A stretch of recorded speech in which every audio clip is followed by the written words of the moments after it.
نحمده ونصلي ونسلم على رسوله الكريم اما بعد فاعوذ بالله من الشيطان الرجيم بسم الله الرحمن الرحيم يا ايها الذين آمنوا استعينوا بالصبر والصلاة ان الله مع الصابرين صدق الله العظيم وصدق رسوله النبي الكريم ونحن على ذلك لمن الشاهدين والشاكرين والحمد لله رب العالمين ان الله وملائكته يصلون على النبي يا ايها الذين آمنوا صلوا عليه وسلموا تسليما اللهم صل على محمد وعلى آل محمد كما صليت على إبراهيم وعلى آل إبراهيم إنك حميد مجيد اللهم بارك على محمد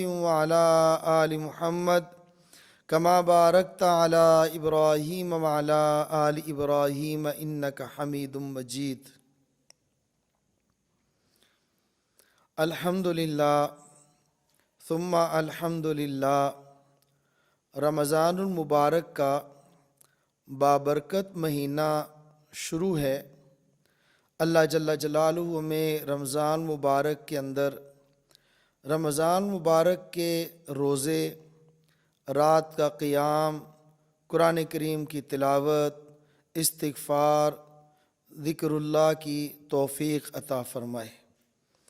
اللہ جل جلالہ کا شکر ہے کہ اللہ رب العزت نے ہمیں رمضان کا مہینہ عطا فرمایا۔ یہ رمضان کا مہینہ نیکیوں کا سیزن ہے اور ٹریننگ کا مہینہ ہے، تربیت کا مہینہ ہے، اس حوالے سے کہ انسان جو کرنا چاہے ایک مہینہ اس کے لیے تربیت کے لیے کافی ہے۔ انسان جو چیزیں چھوڑنا چاہے اس کے لیے بھی ایک مہینہ تربیت کا مہینہ ہے۔ یہ رمضان اور صبر، اس کا آپس میں بڑا ہی جوڑ ہے اور بڑا ہی اس کا تعلق ہے۔ اللہ جل جلالہ نے ارشاد فرمایا یا ایھا الذین آمنوا استعینوا بالصبر والصلاۃ، اے ایمان والو، اگر تم پر کوئی مصیبت، کوئی تکلیف آ جاتی ہے تو اس تکلیف اور مصیبت میں صبر سے کام لو، نماز کے ذریعے سے اللہ سے مدد مانگو، صبر کے ذریعے سے اللہ سے مدد مانگو۔ صبر کا معنی کیا ہے؟ صبر کا معنی ہے رک جانا، کسی چیز کو چھوڑ دینا، اور اس پر کوئی تکلیف آتی ہے تو اس کو برداشت کرنا، رک جانا، چھوڑ دینا، اس کا معنی صبر ہے۔ اب دیکھا جائے تو رمضان المبارک کے اندر بہت ساری ایسی چیزیں جو رمضان کے علاوہ حلال ہیں، مثلا کھانا حلال ہے، پینا حلال ہے، اور بہت ساری ایسی چیزیں کھانے پینے کے علاوہ اگر شادی شدہ ہیں تو بیوی کے پاس جانا حلال ہے۔ لیکن رمضان المبارک کے اندر صبح سحری سے لے کر شام افطار تک کھانا جو کہ حلال تھا اس کو بھی چھوڑ دینا، پینا جو حلال تھا اس کو بھی چھوڑ دینا۔ کھانے پینے کی چیزوں کو چھوڑنا جو حلال تھا، یہ رمضان کے اندر تربیت دیتا ہے، ایک ٹریننگ دیتا ہے، سبق دیتا ہے کہ ان چیزوں کا چھوڑ دینا کتنا ضروری ہوگا جو رمضان سے پہلے بھی حرام تھی اور جو چیزیں رمضان کے اندر بھی حرام ہیں۔ رمضان مبارک کے اندر کھانے کو چھوڑ دیا جو حلال، پینے کو چھوڑ دیا جو حلال، لیکن افسوس تو اس بات پر ہوتا ہے اگر وہ بھی چیزیں نہ چھوڑیں جو پہلی حرام تھیں، مثلا رشوت، سود، غیبت، بدکاری اور ایسی چیزیں جو پہلے حرام تھی، ان کو رمضان مبارک کے اندر چھوڑنا بدرجہ اولا ضروری ہے۔ تو میرے عزیز بھائیوں، میرے عزیز دوستو، رمضان کے اندر صبر کرنا، بھوک لگ جائے، بھوک کو برداشت کرنا، پیاس لگ جائے، پیاس کو برداشت کرنا اور صبر سے کام لینا۔ حضرت سلمان فارسی رضی اللہ تعالی عنہ سے روایت ہے، نبی کریم صلی اللہ تعالی علیہ وسلم کی لمبی حدیث ہے، اس کے اندر 2 جملے ہیں۔ فرمایا وَهُوَ شَهْرُ الصَّبْرِ وَالصَّبْرُ ثَوَابُهُ الْجَنَّةُ، پورے کا پورا مہینہ صبر کا مہینہ ہے اور اس کا بدلہ، صبر کا بدلہ جنت ہے، صبر کا بدلہ جنت ہے۔ اور شروع کی آیت کے اندر جو میں نے آپ حضرات کی خدمت میں گزارش کی، تلاوت کی، یا ایھا الذین آمنوا استعینوا بالصبر والصلاۃ ان اللہ مع الصابرین، اللہ تعالیٰ صبر کرنے والوں کے ساتھ ہے۔ آیت کے اندر ارشاد فرمایا کہ اللہ تعالیٰ صبر کرنے والوں کے ساتھ ہے، اور حدیث پاک کے اندر ارشاد فرمایا کہ وہ مہینہ صبر کا ہے اور صبر کا بدلہ جنت ہے۔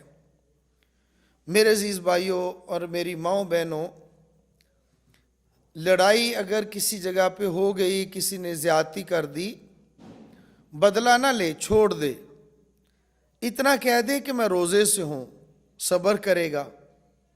حق بنتا تھا، اپنے حق کو بھی چھوڑ دیا اور یہ کہا کہ میرا روزہ ہے، صبر کرے گا۔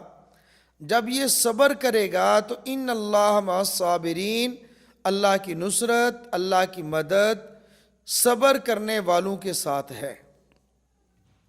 تو میں یہی عرض کرتا ہوں، رمضان مبارک کا ایسا بابرکت مہینہ جس کے اندر ہم لوگ بچیں، چھوڑ دیں، کس کس کو؟ زبان کے گناہوں سے بچیں،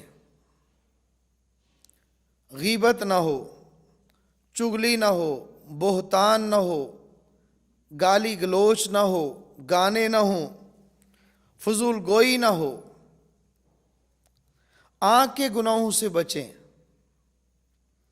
بے حیائی نہ ہو، بد نظری نہ ہو، نامحرم کی طرف دیکھنا نہ ہو، کان کے گناہوں سے بچیں، غیبت نہ سنیں، فضول باتیں نہ سنیں، خامخواہ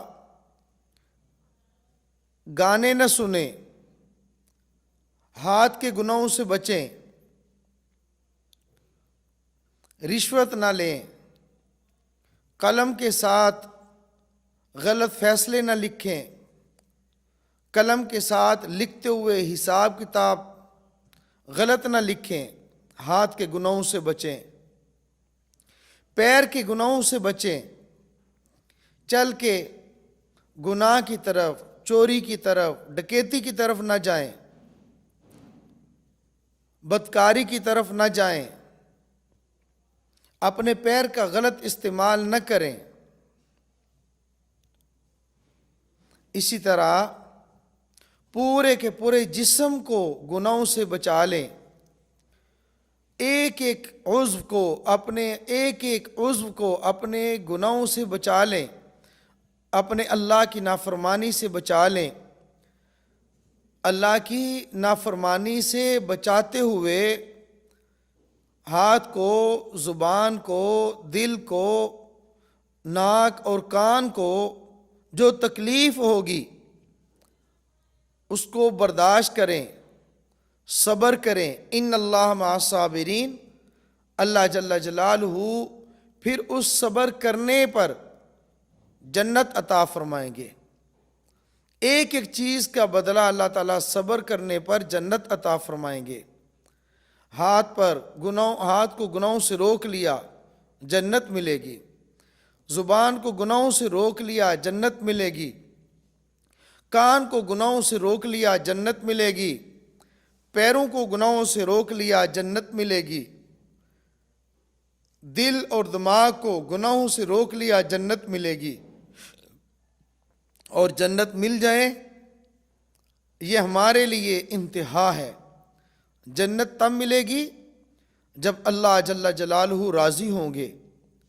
اللہ تعالیٰ راضی ہوتے ہیں اپنی اطاعت کرنے پر، اپنی فرمانبرداری کرنے پر، اور اللہ تعالیٰ خوش ہوتے ہیں اپنی نافرمانی والے اعمال چھوڑ دینے پر۔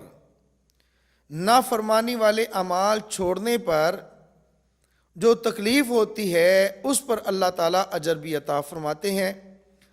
تو یہ رمضان کا مہینہ صبر کا مہینہ فرمایا گیا ہے۔ اللہ جل جلالہ مجھے آپ کو یہ رمضان کا مہینہ گناہوں کے چھوڑنے کا ذریعہ بن جائے، میرے اور آپ کے لیے یہ رمضان کا مہینہ نیکیاں کرنے کا مہینہ بن جائے، اللہ تعالیٰ کی رضا حاصل کرنے کا اور اللہ تعالیٰ کی ناراضگی سے بچنے کا ذریعہ یہ مہینہ بن جائے۔ وآخر دعوانا ان الحمد للہ رب العالمین۔